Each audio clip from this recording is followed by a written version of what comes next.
bersama dengan Christina hari ni, and I want to let you guys know that Domino's has been back with a very exciting flavors. So want to know how the public thinks about it? Let's go.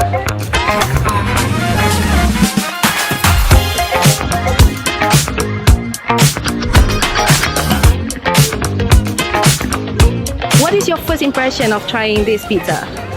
Okay, nice. Is it nice? Okay, nice. How is the topping, the cheese?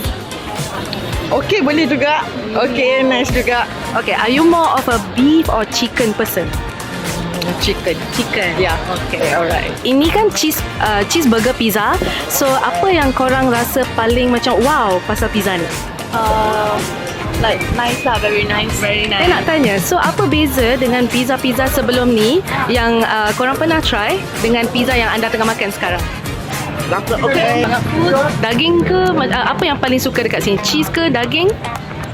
Daging. Dia punya daging. Perasaan first time makan cheeseburger pizza Domino's yang baru? Sedap. Sedap. So apa part mana yang aunty paling suka sekali? Tempat ada cheese tu.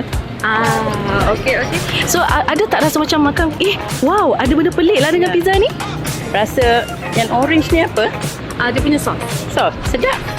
So kalau lepas ni nak recommend tak dekat orang lain untuk makan pizza ni, dan kenapa? InsyaAllah. Sebab cucu saya suka pizza Dominos. Okay, the best. Pada 1 ke 10, berapa rate yang awak bagi? Saya bagi 8/10. 8/10. Okay, how much is your rate for our double cheeseburger pizza from Domino's? I give it 8 out of 10. 8 out of 10. Out of 10. 7, 8 ya, around the same. Saya try yang burger pizza yang baru ni sebab saya fan of burger jugalah.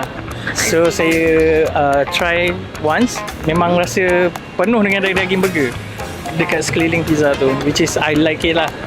In the crust or on the topping yang you paling suka? Both actually. Both. Yeah.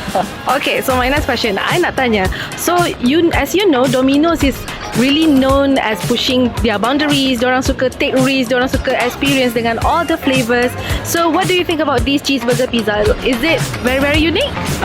For me, it's quite unique, and also I can rate 10 out of 10. 10 out of 10. Thank you so much.